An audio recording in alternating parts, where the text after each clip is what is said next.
growth rates in the 1970s.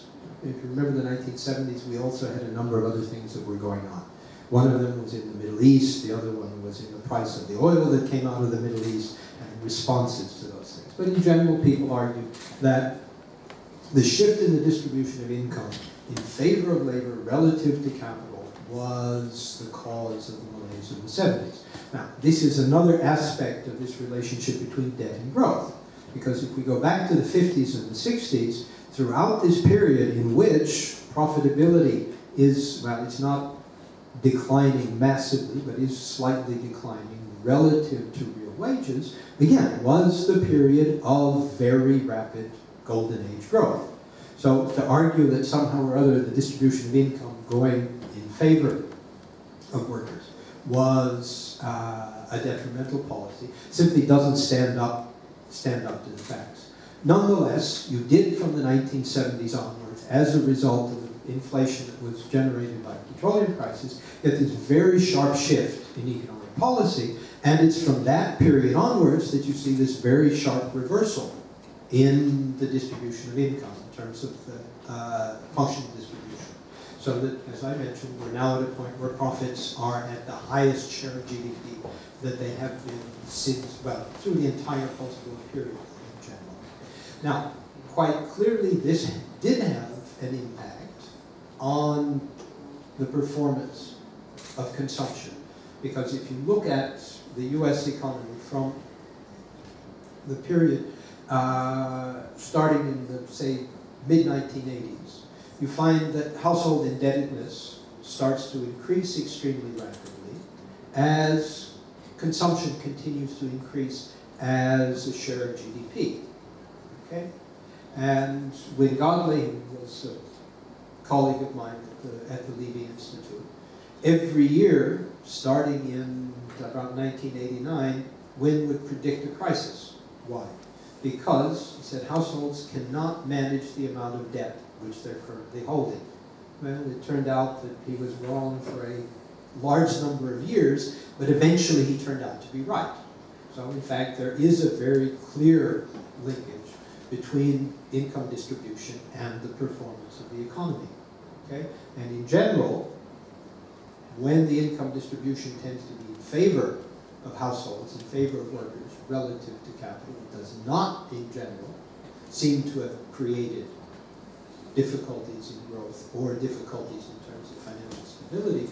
But when it moves in the other direction, it clearly has. So we have, I think, reasonably good evidence on that point. The difficulty is that people tended not to notice. And I used to go with Wynne Godley to Washington, and we would present what we call these dog and pony shows to the congressmen. And we would tell them, look, this is something that cannot continue. Households cannot continue to borrow in order to finance their consumption. Eventually something is going to happen, they're not going to be able to pay, and we're going to have a crisis. And everybody would say, but look at the economy. Okay? We went through the Clinton years, the economy is doing fine. Stock markets are doing fine. Everything is doing fine. So nobody worried about it. Okay? Now, this goes back to your first question, and this is something that I would argue that everybody should have recognized. Okay, Wynne was not the only person that was aware of the structural change that was occurring. The same thing is back to your first question. We all more or less recognize that these policies are negative. Why in the world can't we get the politicians to do the right thing? And part of the problem is that what Albert Hirschman used to say is that the problem that economists have in explaining things to people is that people think they are experts in economics because they participate in the economy. Okay? President Lula consistently would get up and say Brazil should run its fiscal policy exactly the same way Mrs. Lula runs our household economy. We must make sure that we do not spend more than we earn. So one of the difficulties in this is explaining to people something that they believe that is inherently true, because they live it every day. Okay? If I spend more than I earn, I go into debt. And if I get into debt, the credit card companies are charging me 18 or 20 or 25%, and soon I'm in a position in which I have to refinance and I'm in difficulty. So there's this very personal reflection in this sort of argument, and it's part of the difficulties of economists to try and explain that the activities of an individual household do not reflect the activities of an economy as a whole. This is what we used to call the fallacy of composition. The fallacy of composition is something that is much more difficult to explain if you're a politician than to say, I'm in favor of the government paying all of its debts and not having any, okay. So this is the first problem. The second problem was the political problem that you got in the 1970s with the change in government in the United States and the change in government in the UK, which ushered in a period in which very effective and efficient propaganda convinced people that the size of the government had a negative impact on economic growth, and that government was effectively a barrier to entrepreneurial activity and the expansion of the economy. So the second part of the story, I mean, if you take the average household in the US and you ask the question, what is your position on the role of the government? And they'll say, well, we should get the government out of my life. And then you say, do you get food stamps? Yes. Do you think the government should get rid of food stamps? And you say, oh, but the government doesn't give me food stamps. Where do the food stamps come from? I just get them from the unemployment office. Well, that's the government. So that there's this basic disconnect that people have between what the government provides for them and their perception of what the government does for the economy. Every time you get a public opinion survey, should the government increase expenditure on X? Yes. Should it increase expenditure on Y? Yes. Should it increase expenditure on schools? Yes. Should the government increase taxes? No. So you have this problem of cognitive dissonance in terms of the way that political discourse runs. Now, fortunately, I don't know if it's fortunately or unfortunately, but currently in the United States, we're in a position now where the majority of economists actually do believe that at least in the short term, cutting deficits to reduce the debt is a policy that will have a negative impact on growth and employment. And even with that majority, you're still not getting any reaction, reflection in Congress. Okay? And that's about as close as I can get to the thing. Logic is something for people who sit around and go to meetings like this. For people who go to work, it's slightly different. Now, I got two of them. I can't remember now what the third one was. The debt credit problem, how do we get over that, this perception that there is a fixed amount of debt that it has to be paid from taxes? And yeah, this is, again, part of this propaganda story. Okay? And in general, the first part is that it's usually the people who own most of the debt who are most worried about the debt. Okay? If you look at the people who are funding all of these special interest groups in order to reduce the debt. And incidentally, Poland is not the only country that has the sign of the debt. I think they've managed to put them now in virtually every country. And these are special interest groups of people who are, in general, the holders of that debt. Okay? So first you have to ask the question, is this logical? Does it make sense? And again, you have this cognitive dissonance, because if you have your wealth invested in government debt, and the government debt pays you an income, what are you going to do if the government doesn't borrow anymore? Okay? First point. Second point is the argument that somehow or other the debt places a burden on someone. In general, it's a burden that is placed on your grandchildren. Okay? In fact, a famous British economic historian recently contended that the reason that Keynes didn't worry about debt and recommended deficit spending was because he was gay and he was never going to have any grandchildren. This is Niall Ferguson. I'm not joking, he did this.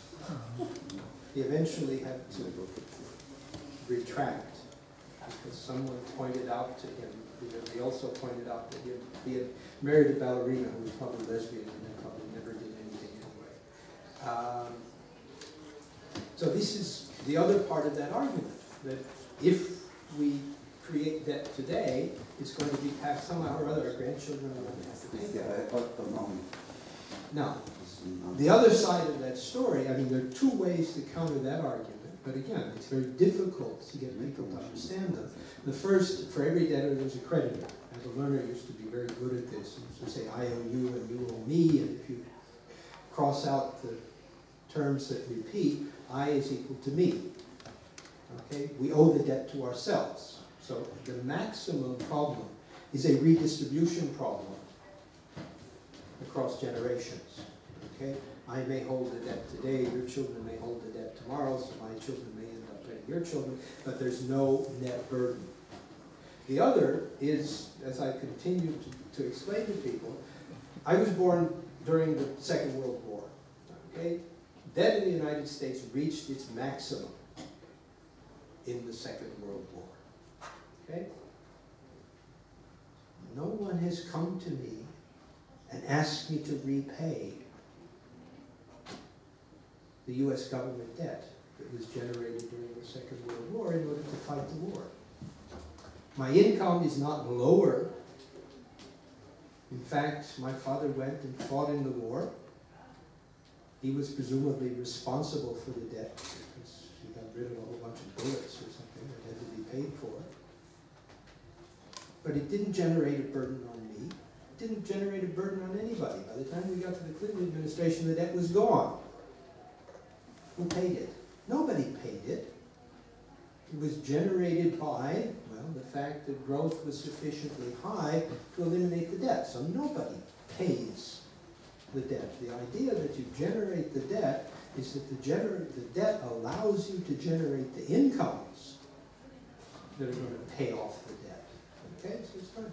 You don't pay in terms of reducing your own standard of living. Your own standard of living is going to be higher. Despite the fact that throughout my lifetime, I've lived through probably 3 major crises in which I have heard very intelligent economists say that my children are not going to have a level of income which is as high as the one that I currently enjoy. Economists are always wrong.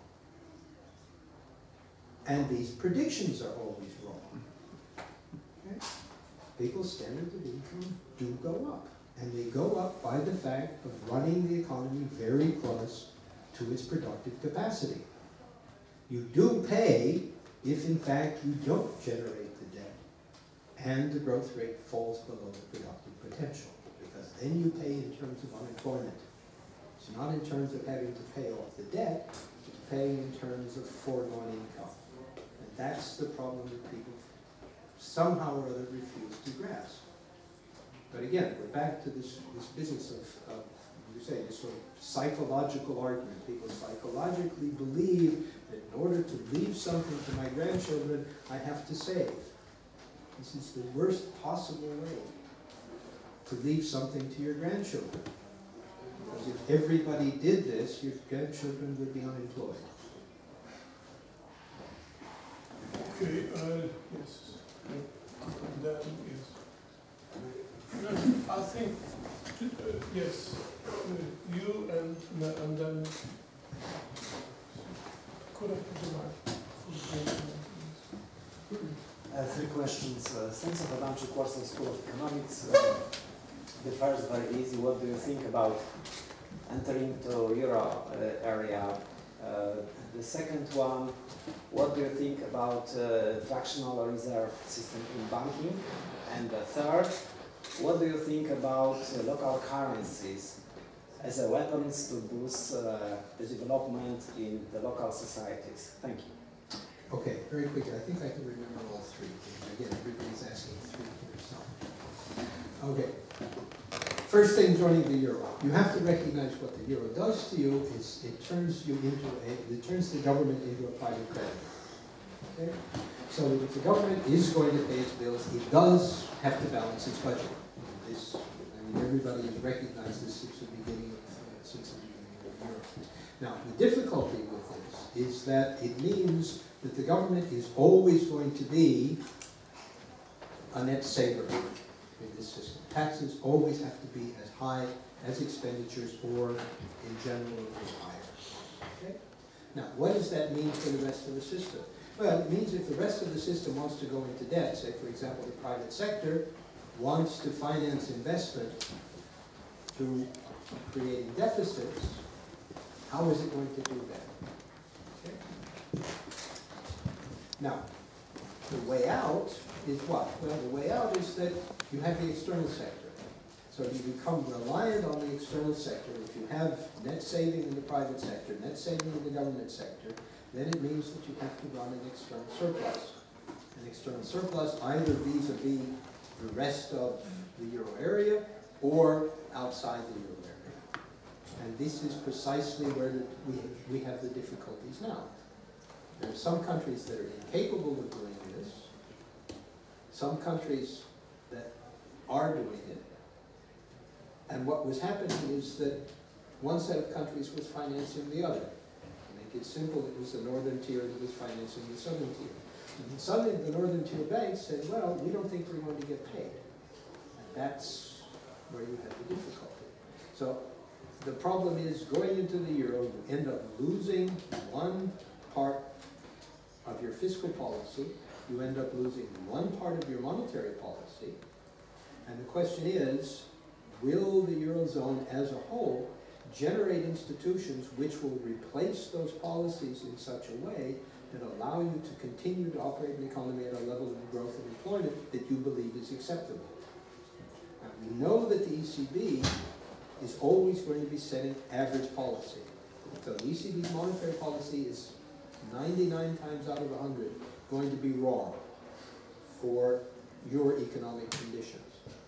Fiscal policy, well, we don't have any fiscal policy anymore because you give it up when you go into the euro, and there is no euro area fiscal policy aside from regional funds. And the regional funds, A, don't last forever, and B, are not totally discretionary. Although Estonia managed to use their regional development funds to get themselves into the euro area, and as I understand, Poland also managed to sort of, shall we say, manipulate the regional development funds in an appropriate way. But the point is that this can't be used as a replacement for fiscal policy. So those are the simple choices that you make going in. And you have to predict how long it will take for some sort of fiscal policy instrument to be created in the euro area which allows your particular country to benefit in the appropriate way. Second one is fractional reserve banking. Fractional reserve banking is fine. If you didn't have fractional reserve banking, you wouldn't have liquidity creation. If you didn't have liquidity creation, you wouldn't have people able to do what Schumpeter called creative destruction. So the problem is not necessarily fractional reserve banking. The question is how you regulate fractional reserve banking and how you supervise the banks in implementing those regulations. And the difficulty that we saw basically in the United States was that banks were, it didn't come from fractional reserve banking.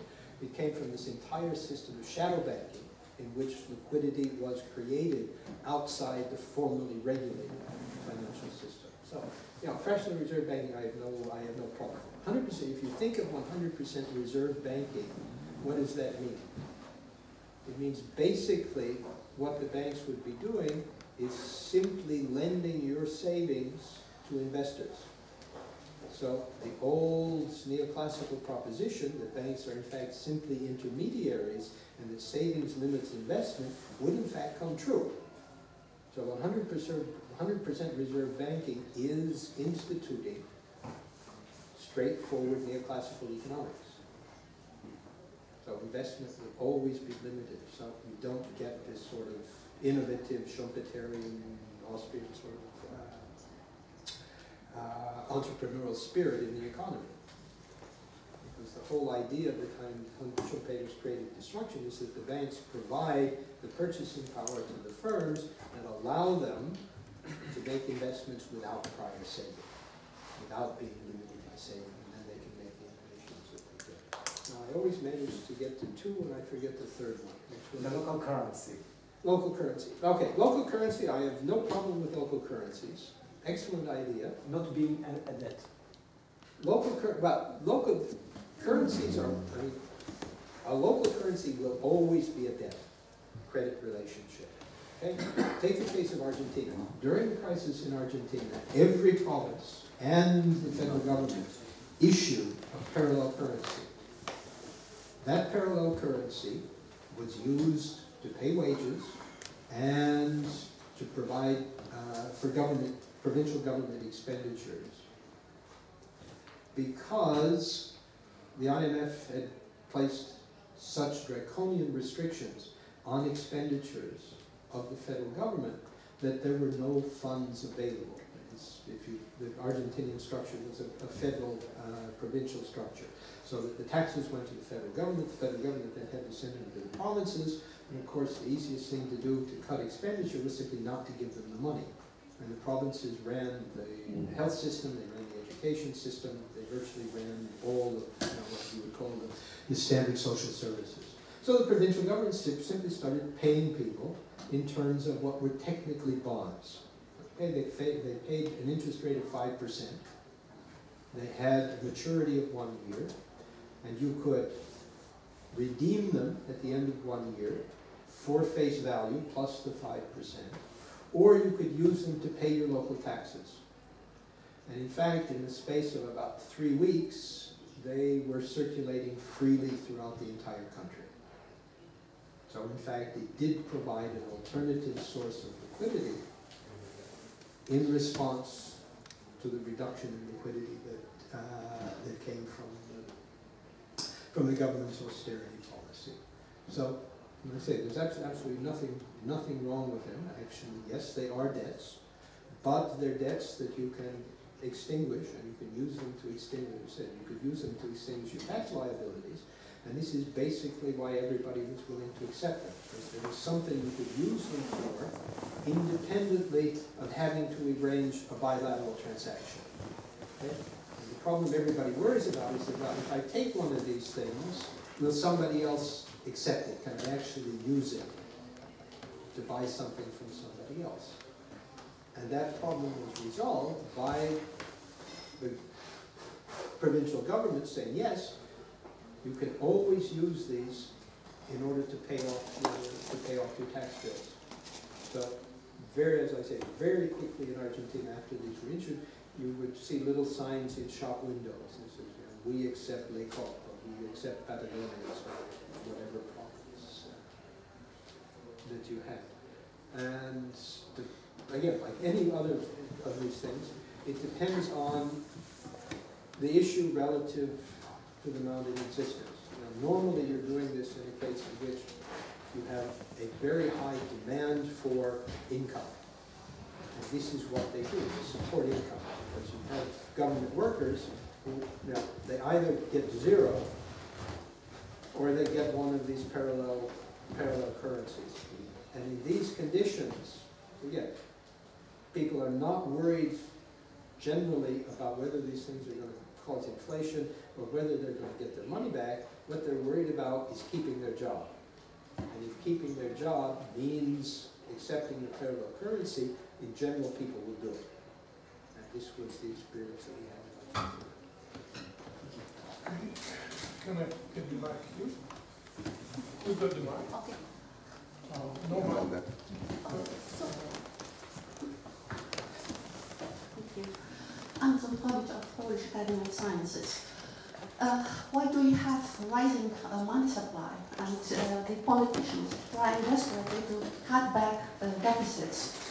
You are saying that coordination is necessary, that's all. And I would like to ask about international bond markets. Isn't it that the governments try to cut back because they are pressed by their creditors in international bond markets? Is this component relevant? Is it new regarding Keynes or Minsky perspective? Perhaps that's something new. That's something what has changed. Okay. In general, governments always like to get by on the cheap. Okay. So it means that if they have to borrow funds, they will usually borrow in the cheapest market. Okay. So if you were the Italian government in the 1980s, Japanese interest rates were extremely low, so you would issue bonds in Japanese yen. And you would then swap the bonds from Japanese yen into Italian lira, and, okay, so you had a borrow and a swap operation, and this was supposed to be the cheapest financing rate. I can still remember sitting in a panel with Romano Prodi, who eventually became Prime Minister, and the current President, Napolitano. And this was the subject of the debate. How should Italy do its financing? And in general, everybody agreed that the cheapest interest rate was the best policy. But then if you raised the question, you said, well, in order to repay this debt, you're going to have to earn yen, because the debt is in yen. And at that stage, the Italian current account was not in very great shape. And you say, how are you sure that this is in fact going to be the cheapest policy? Because it's only cheaper if you can in fact get the yen to pay the very low interest rates and to repay the debt. And if you can't get the yen, then it could turn into a very expensive policy. And in general, the argument from the bankers was, well, don't worry. You can always roll over the debt. Okay? And this is the source of the famous aphorism that was generated by Walt Wriston, who used to run Citibank, was that sovereigns never default. Why? They can always roll over. Okay, that was his justification. He said there's always going to be a bank somewhere that will lend to you, so don't worry. It doesn't make any difference what currency you borrow. No, clearly it does, and it is extremely important. And this is why governments get into difficulties in terms of their domestic policies being managed by the international creditors. Why? Because the international creditors is telling you, you have to generate a policy which allows you to repay me. And since you owe me in a foreign currency, the only policy that you can use to repay me is either rolling over, and once your debt level gets sufficiently high, you can no longer roll over. Okay, and this is, and I'll come back to Rogoff and Reinhardt.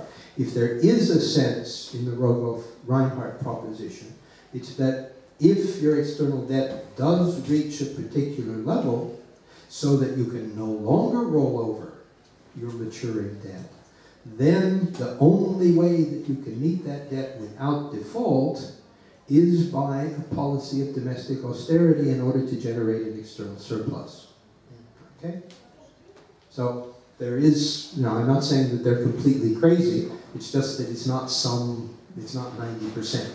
Okay? It could be 20%, it could be 150%, it could be any percent. Now, there is some level, if you borrow abroad, that you can't roll over anymore. And when you reach that level, then your only response is to cut the growth rate. And the growth rate does go down. And you see, this is what happened in Spain, it's what happened in Italy, it's what happened in Greece. Okay? When the rollover rates went to spreads of 4, 5, 6, 7, 800, 900 basis points, then it was absolutely clear that the country could never repay these rates, and it meant that basically lenders were not willing to lend to them. So that the only response was in fact to cut. Okay? So yeah, you're absolutely right. There are conditions in which foreign creditors can have an impact on domestic policy. But the lesson you learn from that is that probably it's not a good idea to always go to the cheapest funding source, if the cheapest funding source happens to be an external lender. Maybe paying a higher interest rate on a domestic bond in your domestic currency may in fact turn out to be much cheaper in the long run in terms of the impact on your domestic growth rate than from borrowing abroad. So if you take the sort of the extreme position, and this is one which that I'm very much in support of, in general, countries do not manage to finance growth by borrowing abroad. In general, it's the foreign borrowing that generates the decline in the growth rate, not the size of the debt. So if there is, as I say, if there is some sense to the Rogoff-Reinhardt proposition, it's in relation to your level of external debt to GDP, not the level of internal debt to GDP. And if we look at most Latin American countries after the 1980s debt crisis recognize this perfectly. Because what do you see? The first thing is that they pay down their external debt, and then they engage in a policy of redenominating their debt in domestic currency. Why? Because if you owe the debt to domestic holders in domestic currency, you can always pay it back. There's no formal limit on your ability to roll over that debt. Okay? You can always do it. If your private financial sector won't do it, then the central bank can do it. Okay? Now, the question then comes up, well, isn't this going to be inflationary? Well, we're back to Bernanke again. Yes, in some cases it will be inflationary, okay, if you're borrowing excessively relative to your domestic productive capacity. But if you've got an unemployment rate of 12% or 15% and your economy is relatively open, it's unlikely that the risk is going to be the inflation risk. The risk that you're going to have is that in fact you don't spend enough in order to generate the kinds of domestic income that produce the tax yields that allow you to finance your debt through domestic tax receipts. Okay, there are still two people who wanted to, and we must come. Okay, I can see, and the lady is, we will close with you, so you have the floor, and then gentleman behind, and then you have. Sebastian Kuciani, University of Wrocław. Just a short question. Does it all mean, what you said, that we should redefine the idea of an independent central bank? Absolutely. I mean, this basic point, as I can't remember if I said this afternoon or earlier at the central bank, but we have this idea somehow or other that creating an independent central bank allows for an independent monetary policy. Okay?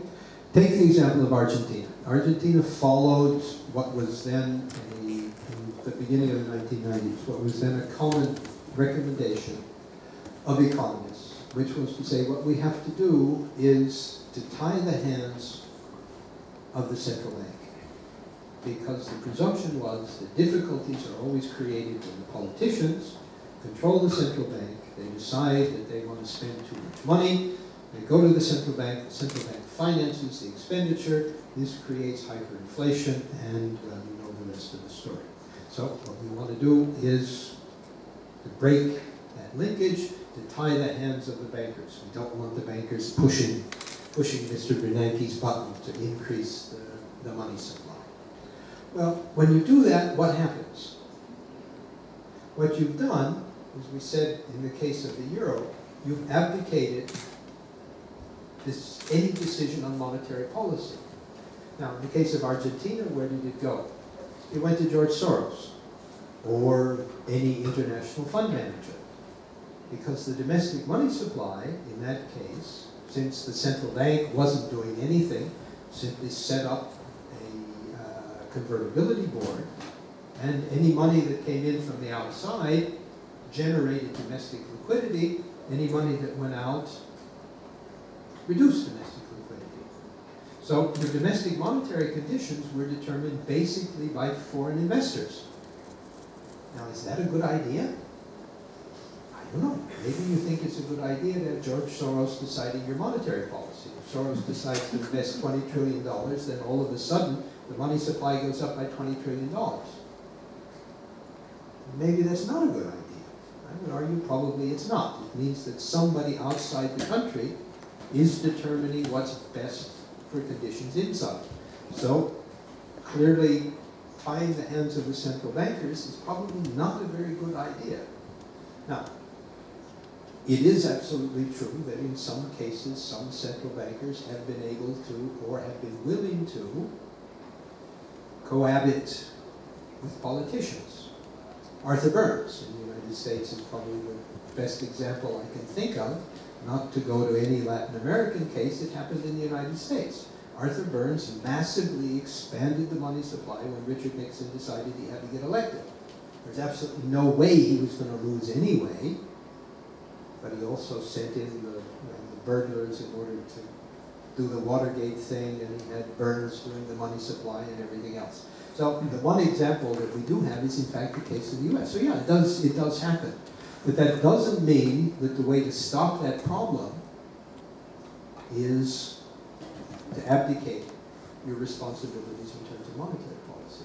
Now, the next step is to recognize that basically if the system is going to be financially stable, there has to be coordination between fiscal policy and monetary policy. You can't have the two running against each other, because eventually somebody has to give.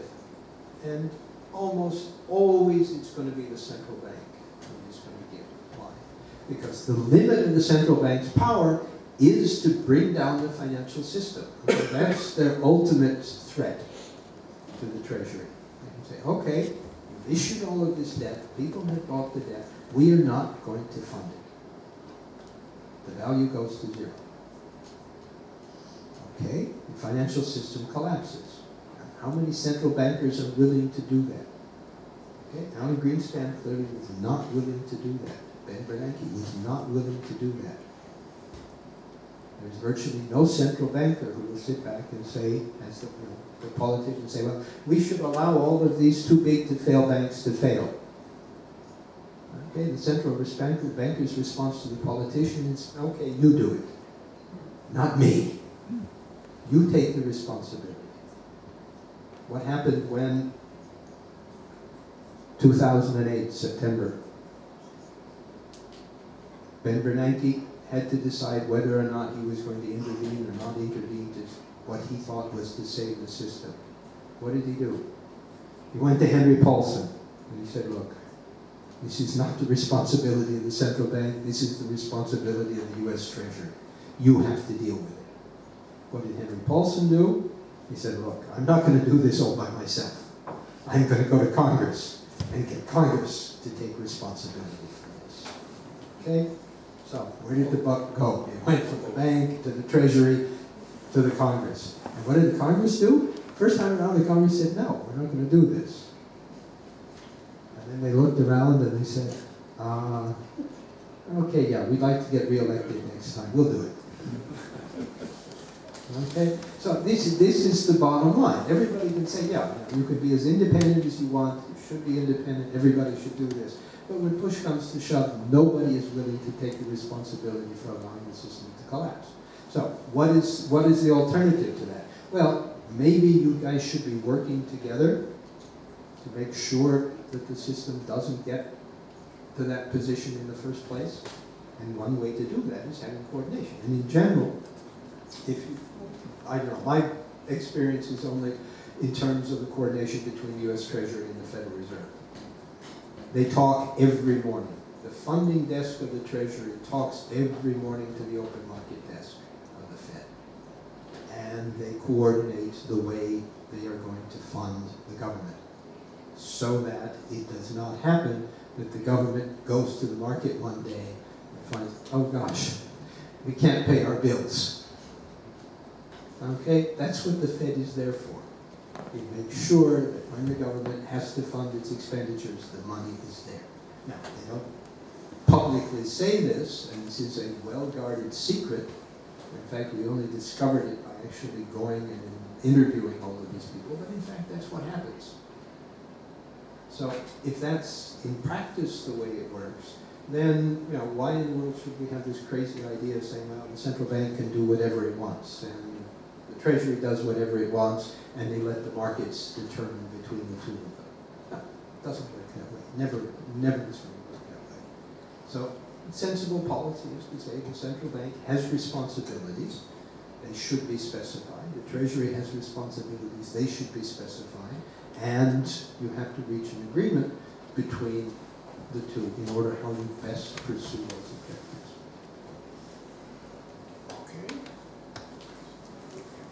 Dzień dobry, ja poproszę o tłumaczenie na angielski mojego pytania. Nazywam się Jacek Rosakiewicz, jestem niezależnym analitykiem i chciałem zadać Panu takie pytanie, z tym, że chciałbym poprzedzić to króciutkim wstępem. Nie, to bardzo bym prosił, bo już jesteśmy bardzo po czasie. Rozumiem. Dobrze. Chodzi mi o coś takiego, że Keynes doceniał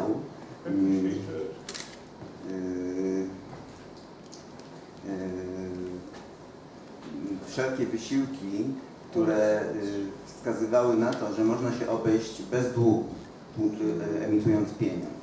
Między innymi rozważał pisma Silvio Gessela, który stworzył koncepcję naturalnego systemu ekonomicznego, w którym pieniądz był oprocentowany ujemnie. Nie dodatnio, tylko ujemnie. Silvio Gessel. Jest to opisane w jego...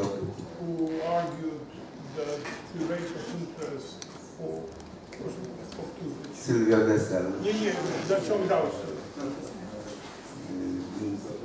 Opisał system, w którym tworzy się pieniądz, który jest oprocentowany ujemnie.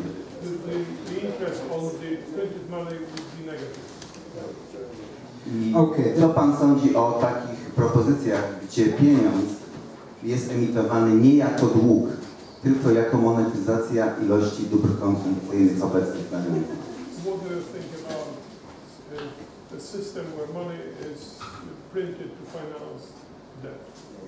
Okay, let's split this into two questions. Lord Adair Turner, who is the former head of the FSA, has recently made a formal proposal to do precisely that. He's saying, let's not issue bonds, let's simply use direct monetary financing. Why should we bother with the business of bonds? Use it in terms of money. Effectively, that's what most central banks are currently doing. Okay, if you look at the Federal Reserve, the government issues debt, the Federal Reserve buys the debt in exchange for reserves that are held on the central bank. So this intermediate step is more or less irrelevant.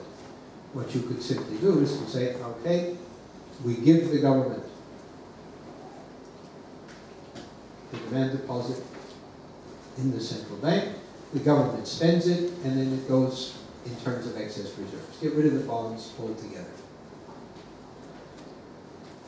Currently, the interest rate that we're paying on most bonds is in fact negative.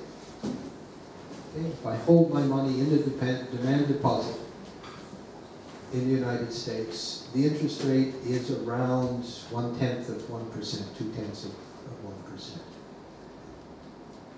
Banks, as we said, earn 25 basis points on their deposits. Inflation rates are in the range of 1 to 1.5%. So that the real return on virtually all government debt going out to about 8 years is negative. Okay? Now, this is virtually the same proposal that Silvio Gesell made in terms of the idea of stamped money. The difference is that with a stamped money, as with other proposals that Keynes himself made when dealing with the international monetary system, is that you can eventually lose all of your money. Okay? If the rate of interest is a negative 1%, okay, I don't lose it all in nominal terms. I lose in real terms. In terms of the stamped money proposal, the stamped money proposal was that you lost the nominal value of the currency. Okay? If I had a dollar bill and I didn't spend it, eventually the dollar bill disappeared. Okay? So the incentive behind the stamped money proposal to go out and spend the funds is much, much higher than it is in the current policy. Okay? As we said, basically the current policy is, you know, if I have money in the demand deposit, I'm earning a slightly positive nominal rate, I'm earning a negative real rate. And the idea is to convince me to use it for something else. So, I don't know, say for example I have a house and I have a large garden and I think, well, it would be nice to have a swimming pool. So I look at my money in the bank, which is slowly going to nothing and doing absolutely nothing at all for me, and I look at the swimming pool and I say, gosh, I would like to have a swimming pool, maybe I'd rather get the income, the psychic income from being able to swim in the swimming pool, which is going to be positive, rather than keep the money in the bank. Okay? So basically this is how all of these systems function. They're attempting to induce an increase in consumption because of the low return that you get on monetary policy. And all the stamp money does is to make this incentive that much higher. Okay? Now, the difficulty with this is to say, why don't people do this? Because clearly they're not doing it. And it's at this point when you talk about the liquidity premium on money. Clearly the liquidity premium, holding money, even with a negative real return, is sufficiently high that it more than offsets the return that I get from the swimming pool. Because I continue to hold all of that money in the bank, and I don't build the swimming pool. Okay? So this is one of this strange aspect of what Keynes called the liquidity premium. That is, the liquidity premium in these conditions of what we call a liquidity trap, the return that people get, the psychic return that you get from holding money, as a defense against an unknown future where you don't know whether or not you're going to be able, whether you're going to have to use the money, is higher than the return you get from consumption. And this is always the difficulty that's involved in these sorts of theories. Why do I keep the money in the bank? Well, if I think I'm going to be unemployed next week, then the value of that money in the bank is much higher than the 1/10 or 2/10 of 1% interest that I'm going to get from it. It has a very high liquidity premium because it provides protection for me. So I don't buy the swimming pool. I only buy the swimming pool, well, I only buy the swimming pool if I think my income is going to be high enough that I can pay for the swimming pool without running down my liquidity balance. Okay? So these are all schemes that make a great deal of sense, but they're all very similar. And the problem is that it's not clear that increasing the incentives substantially are going to be enough to get people to switch out of holding liquid assets into holding real or acquiring real assets. Now, I will have to, I'll give you, a personal case, a personal experience. I did have a buildup of funds that I used to use to generate income. We used to have interest rates in the US for 7%, 8%. And so if you had some money in the bank, it generated a certain amount of income. When it went down to virtually zero, I looked at the money and I said, what is this money doing for me? nothing. So I decided to buy a house. And that's where part of the recovery of the real estate market is now coming in the US. Is that people are taking their liquid balances out of the bank, those people who have them, and using them to buy something that actually gives them a return, a real return. And as I say, that's the entire logic behind these sorts of activities. Now, the reason that I'm not very positive about these things is that the majority of US households do not have positive net balances in their bank accounts. They have negative net balances in their bank accounts. So those are the people who are determining what's happening to consumption and to the real estate market, not the people who have accumulated asset positions. Okay, and the last question is... Could you comment on currency wars leading to competitive, or rather consisting of competitive devaluation? Yeah, this is an interesting. Guido Mantega, the Brazilian finance minister, is. I won't say anything about Guido. He's not the smartest person in the world. Came up with this idea that the monetary policies that were being employed by the developed countries in order to prevent a debt deflation or an asset price deflation were in fact causing the opposite in developing countries through a very simple mechanism which is called a carry trade. If you have cheap interest rates in one country, it's profitable to borrow in the cheap country and invest in a country with high interest rates. Brazil virtually always has a real interest rate that runs in the range of 7 to 9%. It has a nominal interest rate differential for most countries that is always in the same relative range, so that there has always been a substantial speculative inflow of capital funds to Brazil. And as a result, the Brazilian currency has tended to be overvalued in general for most of the period since the reform in 1994. And this has had a very negative impact on Brazil's external account because its exports become much more expensive as a result of this.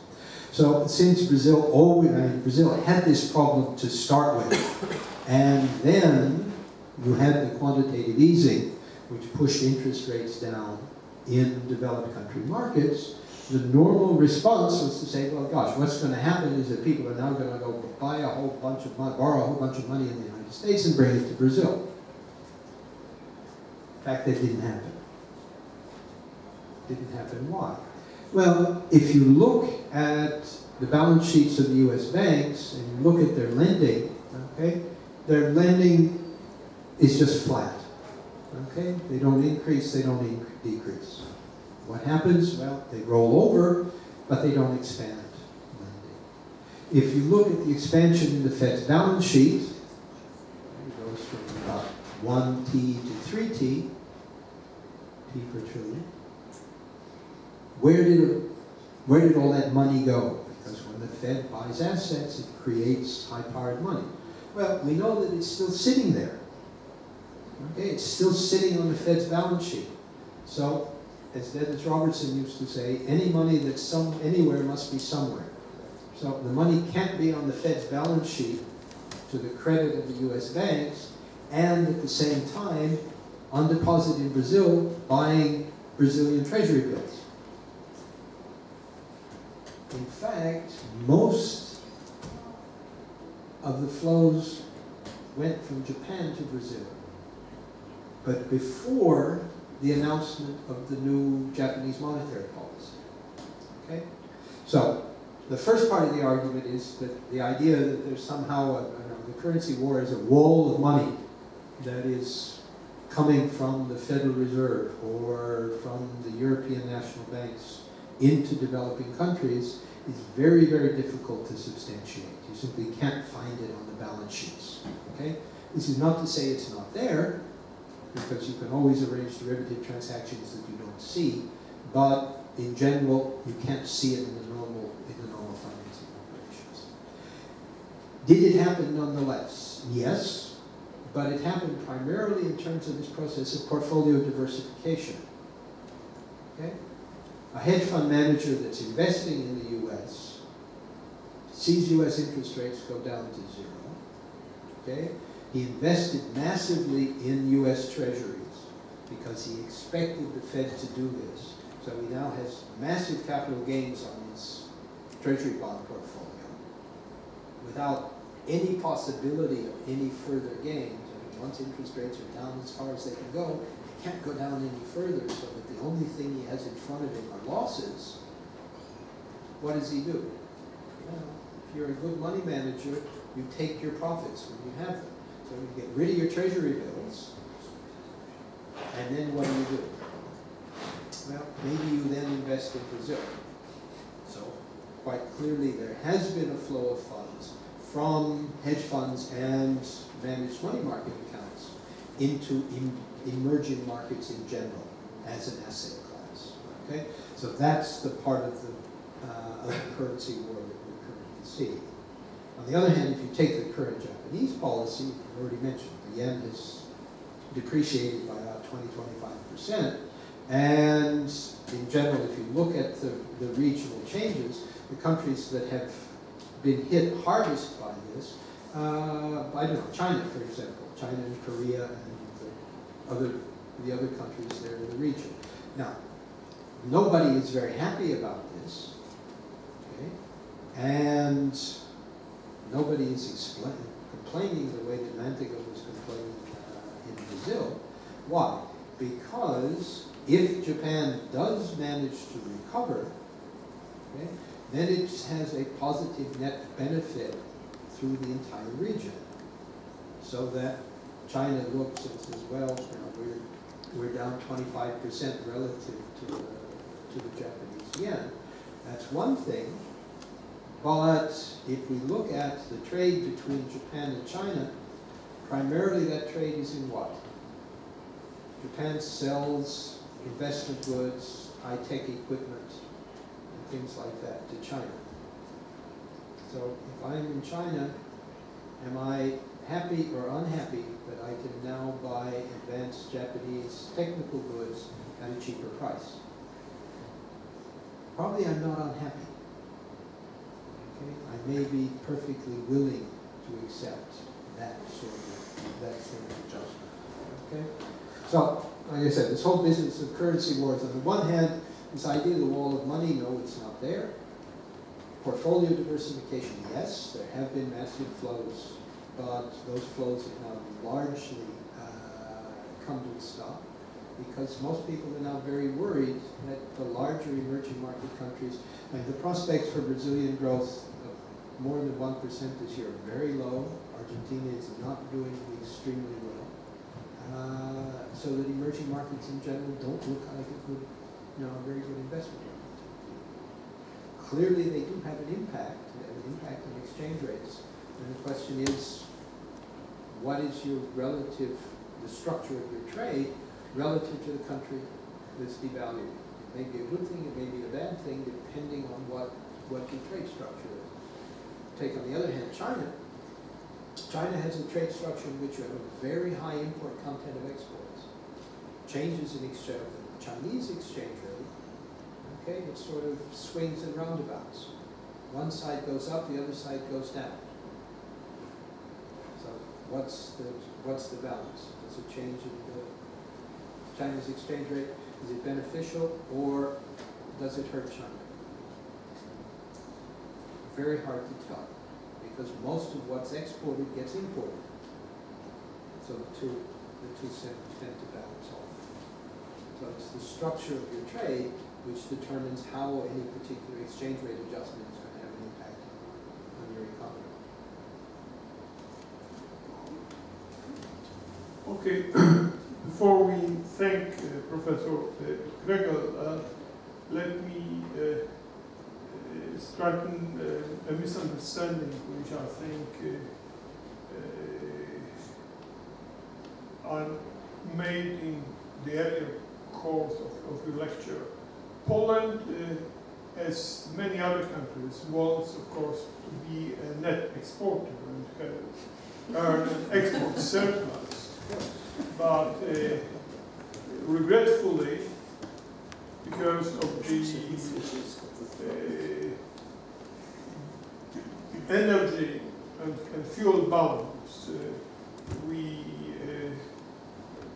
for many years now have always had import surplus rather than an export surplus. But in the manufacturing sector, we really imitate Germany. And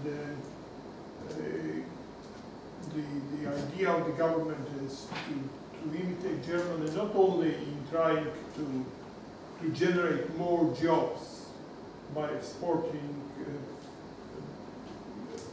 more than we import, but also by the way in which this is being done, i.e. by reducing unit labor costs with obvious consequences. But then you can't be superheroes and save the euro. That's too bad. But and of course the countries which, well, as you said, if there are countries which have export surpluses, then there must be countries that run import surpluses.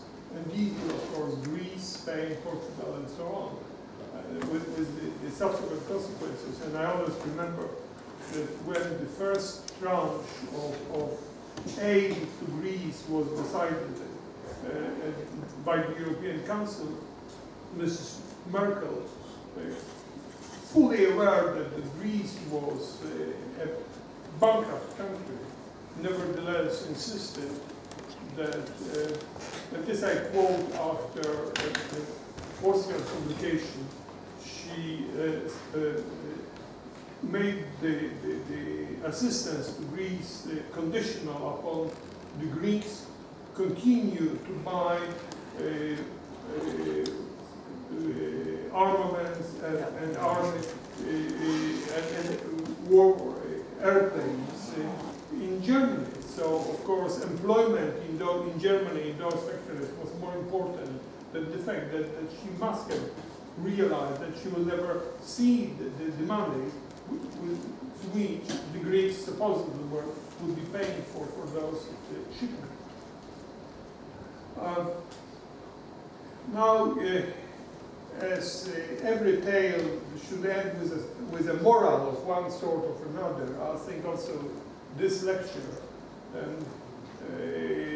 has an important moral from the point of view of this subject that we advertise, the alternative theories of money. And I think also to come back to one of the questions that was, in fact, the very first question that was asked by the audience today.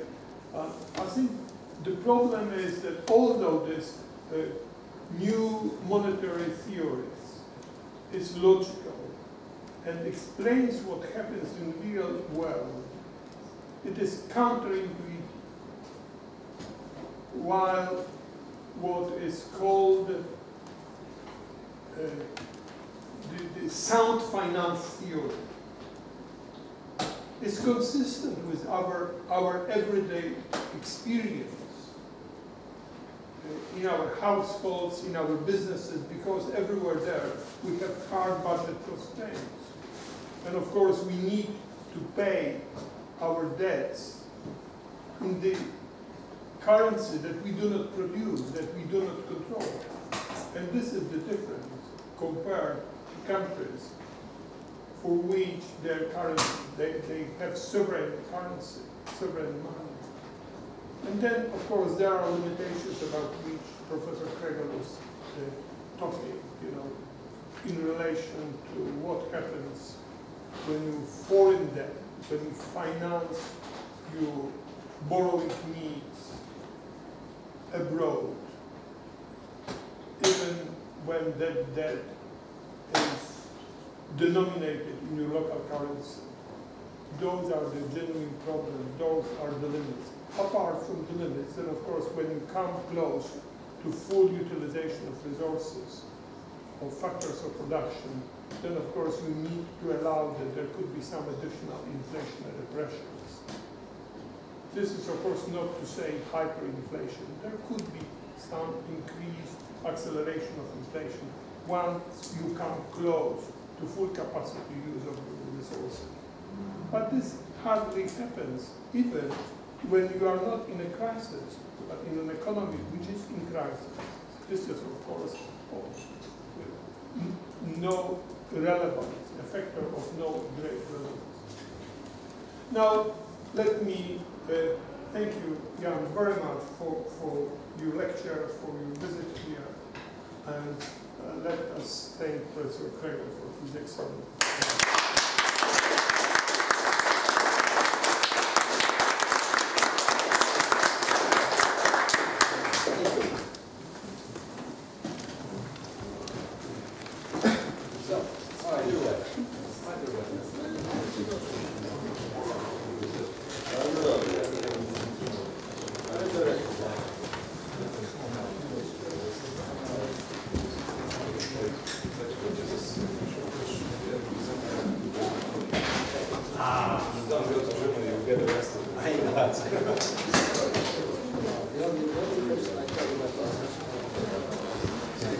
Kind of flashback.